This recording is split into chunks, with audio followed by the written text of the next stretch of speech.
Okay, so magandang araw sa inyong lahat. Pag-usapan natin ngayon ito mga kapatid, itong origin ng 10 dash line, right, ng China. Actually, ito pong 10 dash line na to ay mas kilala ito sa tawag po na 9 dash line.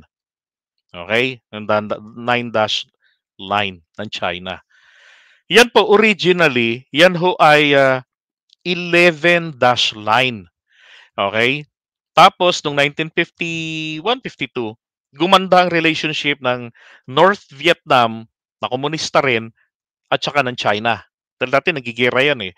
So give up po nila yung dalawang linya doon po sa Gulf of Tonkin. Ito yung Hainan province, yung isla, at ito po yung Gulf of Tonkin. Yan. So give up nila yan. Ito yan. So dati, again, ilan yan dati? 11 dash line. 1, 2, 3, 4, 5, 6, 7, 8, 9, 10, 11. Okay? So when they give this up, nagkaroon po kasi sila ng settlement na, o sige, paghatian na lang natin. Dito medyo lamang ka, dito medyo lamang ako ng konti. Ganon.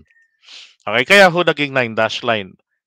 And then sometimes during like 20, basta etong ano lang, may mapa naman silang nilabas na 10 dash line. Okay, pero hindi para official yun. Puro 9 dash line lang talaga sila sa mahabang panahon. Ngayon, ito po ang tinatawag nila, itong mapang itong pinakikita ko sa inyo, ito po ang mapa na tinatawag pong Map of Chinese Islands in the South China Sea.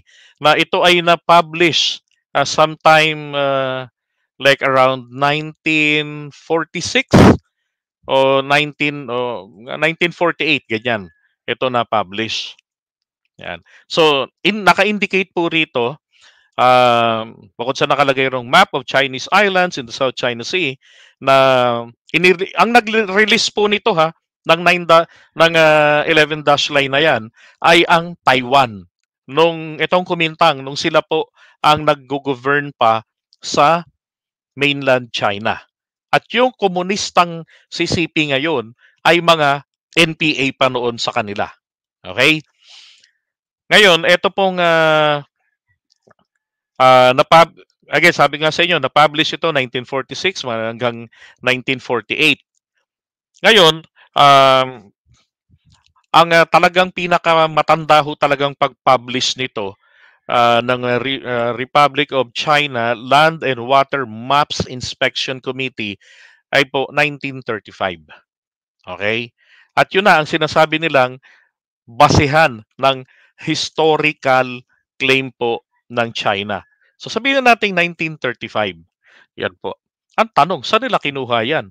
Ay yung mga ancient documents po na nagamit noong panahon ng bago tayo nagwagi sa arbitral ruling ng 2016, may mga dokumentong pinakita si Carpio na nagsasabi na ang southernmost part ng China ay ang Hainan province. And then meron kasi mga literature na may mga biography na mga Chinong gala, hindi po sila hindi pumasok man lang sa isipan nila na gumawi ng Pilipinas. Hanggang dito lang sila.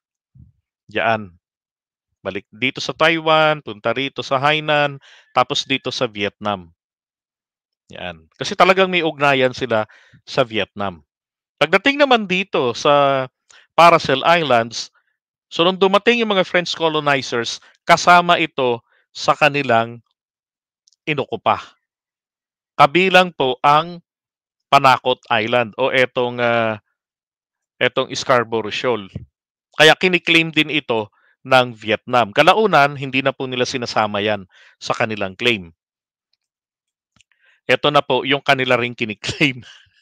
So kaagaw din natin si Vietnam. Pero pinag-usapan natin dito, ang origin po nitong 11 dash line or 10 dash line or 9 dash line. Gawa po yan ng Taiwan. Now, nung mawala na po etong si Kuomintang Party, sila Chiang Kai-shek, natalo natalo daw. Pero hindi naman po totoo na natalo ang Kuomintang. Ang nangyari lamang noon, kinapos na sila sa labanan. So ang ginawa po nila ay tumakas papunta ng Formosa. Ito po yung Taiwan.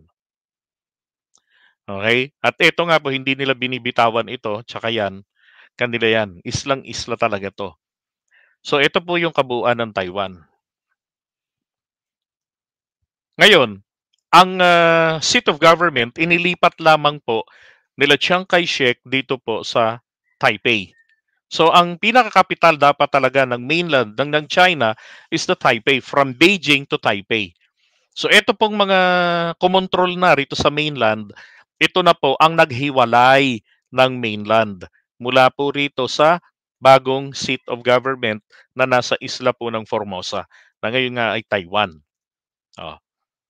Kaya nga pinalabas nila yung One China policy para tablahin ng ibang bansa kasi kinikilala po talaga ito ay legitimate. And then 1970s, 'di ba? 74 yata 'yun, nagkaroon na nagsimula si Apo Lakay na magkaroon ng magandang pakikitungo official talaga na diplomatic relationship dito po sa mainland China, and apparently nilaglag niya ang Taiwan para kilalanin ang One China policy, kasama naman po ang kondisyon na hindi dadaanin ng China ang Pilipinas sa dahas sa pag-assert ng kanilang claim. So, pinag-uusapan na rin po nila noon, nag-i-exist na rin po ang claim ng China. Ito po nga, ang visa na pinagagalingan nila ay ang kanilang 11 dash line originally. Pero 9 dash line at the time nung presidente si Apo Lakay. And at the time, hindi po ipinupurso kasi ng China ang kanilang claim. Dahil nagpo-focus sila sa pagpapalakas. And at the same time, ang Pilipinas, ganun din, nagpapalakas. So anong gagawin nung dalawang bansa na pareho ang layunin pero may isang pinag-aagawan? E di maging magkatropa, magkasundo, kaysa mag-away sila. Ang problema natin, hindi po tayo naging consistent. Ang China hindi po naging consistent sa kasunduan na hindi tayo dadaanin sa dahas. Dinadaan nila tayo sa dahas nung maglagay na sila ng presidenteng tuta nila 1986. 1988 po, nanakawan. Hindi po nanakawan eh. Ha? Sabagay, ang nananakawan po, hindi niya alam yung nangyayari. Di ba? Kasi nung panahon ni Cory Aquino noong 1988, 7 features sa KIG ang nawala sa kanya. At 4 dito ay nasa loob ng ating EEZ. Hindi nalaman daw ng Cory Aquino administration yun. Ang tanong, anong aksyon yun nung nalaman nyo? Hindi naman yan tinayuan pa ng ng puwersa ng mga incheck. 'Di ba? Tapos nagkaroon pa tayo ng isa pang tuta ng China. Pagkatapos niya si Ramos, na nawalan ng isa rin, ang Mischief Reef. Mabuti ang Navy natin, nakipagbarilan noong 1995. An hour and a half, gano'ng karaming bala kaya inubos nila noon. Pero wala namang nabalitang may tinamaan sa magkabilang panig. Was it a drama? 'Di ba? Kaya si Erap na makabayan, nung makita niya yung epekto ng pagbasura niya, pagsali niya sa nagbasura. Kasi kung hindi siya sumali sa pagbasura doon sa malamang natuloy po yung treaty. Nagkaroon na ng tiebreaker kaya etong Senate President pumanig na isa rin palang makachina, kunwaring makabayan, pumanig sa pagbasura ng RP-US Friendship Treaty, na kung saan magbabayad pa ng 233 million US dollars taon-taon in 10 years ang Amerika. 'Di ba? Sayang.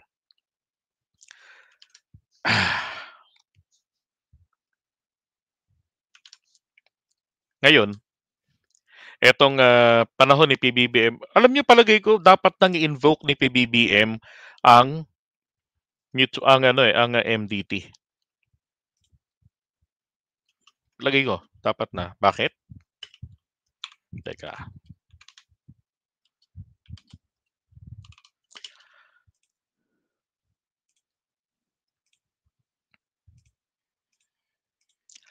Okay, ngayon, tanong nga po natin, dapat na bang i-invoke ni PBBM ang Mutual Defense Treaty? Well, palagay ko po, dapat na nga po niyang i-invoke ang Mutual Defense Treaty. Dahil po sa nangyaring ito. Yan, invoke niya, Mutual Defense Treaty. Hindi naman po nangangahulugan, giyera yan eh. Wala namang nakalagay dun sa provisions na pag in-invoke ng isang panig ng kagaya ng Pilipinas, in-invoke natin, automatic, giyera. Hindi.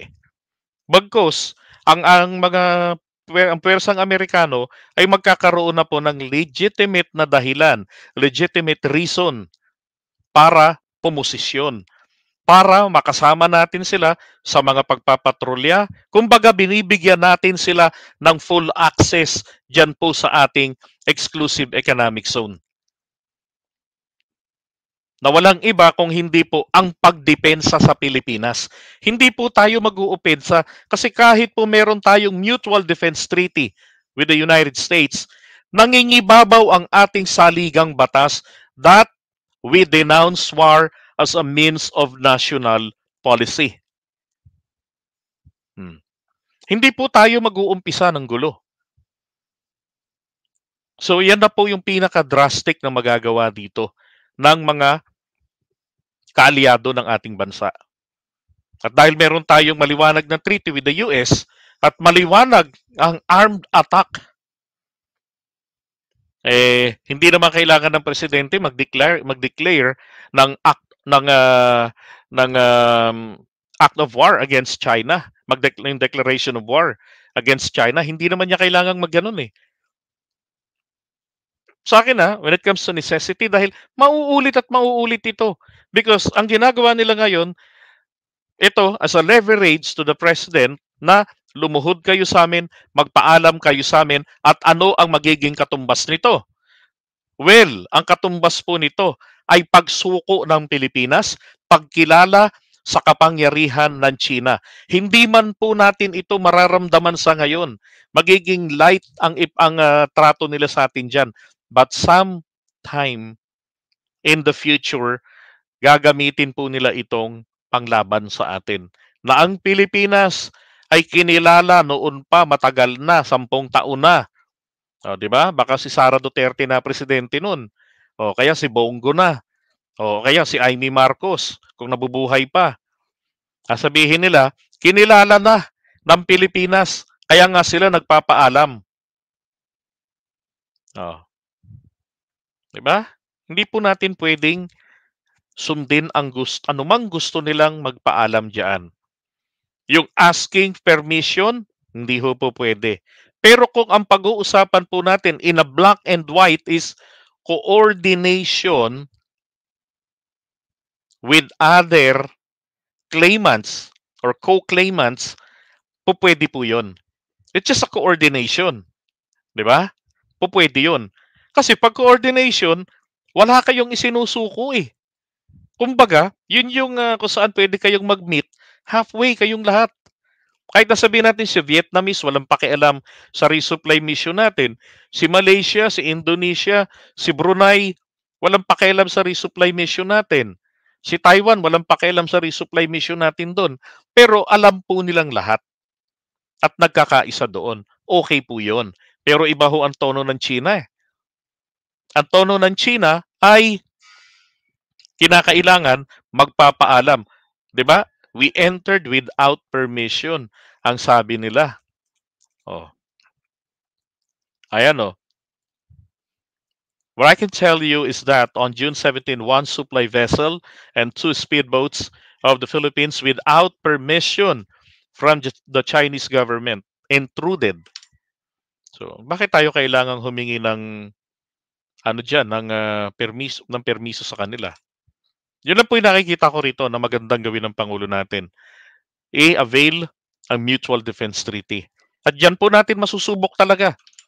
Kung talagang totoo ba, seryoso ba talaga ang China sa kanilang sinasabi na ang China, ang Amerika na talagang sila ay nakahandang ipagtanggol with ironclad because this is an attack. Doon po sa update ng Mutual Defense Treaty natin, ng 2023 ay sinasabi roon, any attack from anywhere in the South China Sea can be aground. Diba? Oh. So alin po doon? Tama ang sinasabi ng Amerika na ipagtatanggol nila tayo with ironclad commitment o tama si Harry Roque?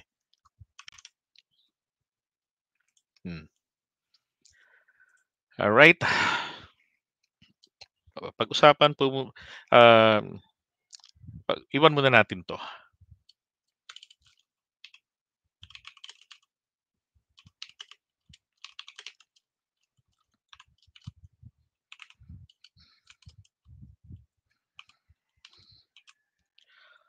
Pag-usapan naman natin ngayon, ito pong si Alice Guo.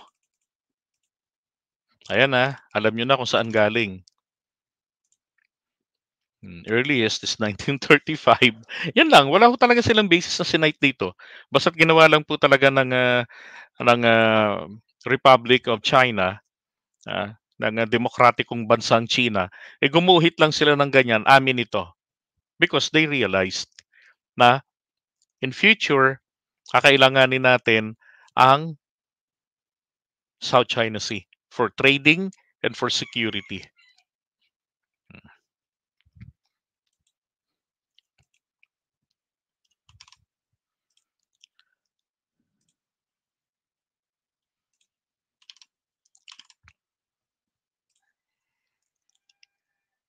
Sabi ni Attila, invoking MDT is not assurance na tutulong ang US sa Pilipinas. Tanong, willing ba ang USA to spend as taxpayers money sa WPS?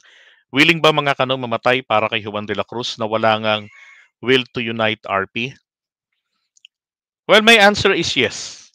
With confidence is yes. Okay? Bakit yes ang aking sagot dito? Unang-una,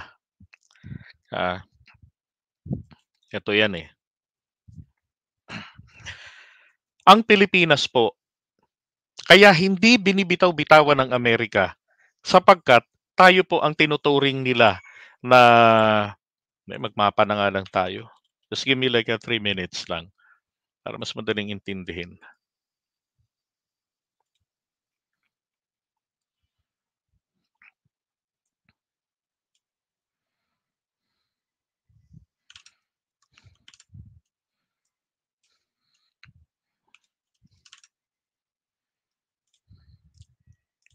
Okay, let me show you the map.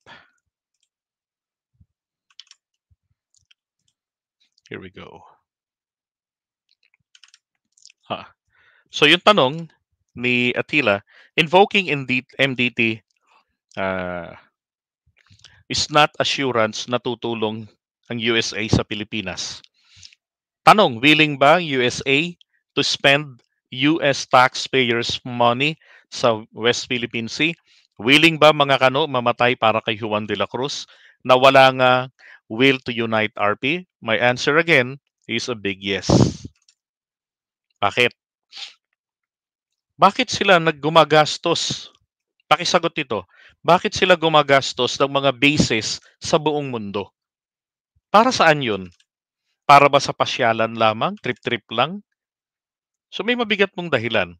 Bakit ang Japan after ng World War II? 'Di ba? Pinalakas nila ang Japan. Bakit?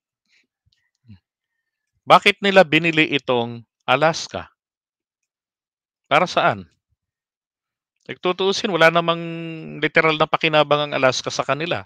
Bahagi yan ng Russia nung araw, pero binili nila. Ang layo ng Alaska sa mainland ng United States of America. Bakit sinakop nila ang Hawaii? 'Di ba? Bakit etong Guam dito? Ba't ang Taiwan? Todo suporta sila sa Taiwan. Ba't ang Pilipinas? Ayaw nila tayong iwan. Noong 1947, if I'm not mistaken, nagkaroon ng pagkatapos ng giyera ng kasunduan na 99 years mananatili sa iba't ibang mga base militar ang Amerikano sa Pilipinas. Pero Bago po mag-1966, marami tayong mga senador na makabayan daw ay nagawa nilang paikliin ito into 25 years na magtatapos sana noong 1992, 'di ba? Pero 1991, talagang isinusulong nila, 1990s pa lang, ang magiging extension ng base ng Amerika rito. Pero sa Clark na lang ang kanilang base militar. Bakit hindi nila tayo maiwan? Dahil po tayo ay kabilang sa tinatawag na second island chain ang Pilipinas. Ang iniiwasan po kasi nila ang pag-spread ng impluensya ng komunismo. Lalo na nung magkaroon ng civil war ang mga Inchik at ang lehitimong gobyerno magmula po rito sa Beijing ay napatakas nila papunta ng Formosa na ngayon po ay Taiwan. At ang mga rebuilding Inchik ang naghiwalay ng Taiwan o naghiwalay sa Taiwan sa seat of power at nagsariling gobyerno sa mainland. Mas malaki ang teritoryo nila. So, dahil po sa pagiging agresibo ng mga komunista at ganun din itong mga ng komunistang bansang Vietnam. So, kumbaga, ang Pilipinas ang isa po sa mga gwardya nila rito. Kaya nga sabi ko, wala tayong magagawa kung mag-neutral man tayo, wala tayong magagawa. Hindi natin mapipigil kung ang China, ang mainland, at ang United States of America ay mag-away. Hindi natin mapipigil yan. Mag-neutral ka man kung hindi ka naman nakakatakot na kapag ikaw ay kinanti nila kahit nag-neutrality ka, mag-uunahan lang ang mga yan sa pagdamay sa Pilipinas. Kailangan ng China na mailabas ang digmaan sa South China Sea. Madala rito. Kailangan ng Pilipinas para sa mga base militar nila para ma-ambush ang mga puwersang manggagaling rito sa Guam, dito ho sa Marshall Islands, at dyan rin ho sa Hawaii. Dito. Ganun ka-importante tayo. So, kung ang tanong kanina, willing bang gumastos? Matagal na silang gumagastos sa buong mundo. Sa Pilipinas, oo ang sagot, gagastos at gagastos talaga sila kung gusto nilang manatili na sa kanilang survival at manatiling nangingibabaw sa buong mundo. Ang tanong na nga lang po dito bilang mga makabayang Pilipino, sino sa dalawang bansang ito ang pipiliin nyo na maging kakampi ng Pilipinas? Gaya nga ng sinasabi ko, mag-uunahan lang ang dalawang yan. Bakit? Ang Amerika, para madali nilang madurog ang China at hindi mapaporma ang Vietnam, itong pwersa rito ng mga Inchik, madali naman itong durugin Hindi naman sila mahihirapan dyan Aakyatin lang ng Australia yan dito At saka ng India. Yan lang yan. Ito, nandito ang pwersa ng India. Bukod pa ron sa main island, sa main land nila. Dito lang yan. Ito na. Mahihirapan na sila rito. Ang mga Inchik. Makakat ang layo niyan sa Hainan. 'Di ba? So kapag nakapasok dito ang mga Amerikano, dire-diretso na yan. Ito nang unang uupakan dito ang Hainan. Hindi nila gugustuhin na magkawasak-wasak ito. Dahil dyan mismo may problema rin ang China ngayon. May internal conflict sila. Maraming mga tao dyan ang ayaw sa komunismong sistema. Ang Beijing ay naandito lang din naman. Ayan. Kapag sumali ang India sa gulo, ang Russia ay committed na pumanig sa India bilang pagtanaw ng malaking utang na loob. So hindi nila maaasahan ang Russia dito. Isa pa, nakabantay ang Japan, nakabantay ang Alaska sa Russia. Plus ang NATO, nakabantay rin. 'Di ba? So hindi ho nila papaabutin 'yan sa talagang global escalation. Kaya ang ginagawa ng China ngayon, puro mga psywar, psychological war. 'Di ba? Gagamitin ka ng mga hacker para pinsalain ka, takutin ka, gamitin yung kanilang iba't ibang mga technique like wolf warrior, 'di ba? Yung cabbage technique nila, hmm, para maging effective sila sa cabbage technique, nagparami ng kanilang, maritime militia, na nagagamit nila kakatuwang ng, Chinese Coast Guard sa pambubuli sa South China Sea. So, anong magagawa lang natin dito? Magparami rin tayo ng puwersa natin at magpalakas gamit po ang napakaraming mga anti-missile, yung mga SAM, yung surface to air missile. Kung magkaroon tayo ng marami. Wala tayong mga gano'n, eh. So, yung mga Iron Dome, 'yan ang kailangan natin. Hmm, Dito po sa side ng South China Sea, 'di ba? Kung wala po tayo ritong EDCA, wala na, lusaw na ang Taiwan. Gaya nga ng sinasabi ko, ang US ay tutulong sa Taiwan. Papaano ngayon 'to? Mapipilitan ng Amerika ritong umupak sa China. Hmm, 'Di ba? At kung neutral tayo, they will definitely run over the Philippines, dalhin ang digmaan, ang battle zone dito po sa South China Sea. Kung ang China ang makauna sa atin, we will be the battleground. Kasi silang nakauna rito. Ito lang 'yan, ang prediction ko rito. Kung sino ang makakakontrol sa Pilipinas will have the 85% winnability sa digmaan.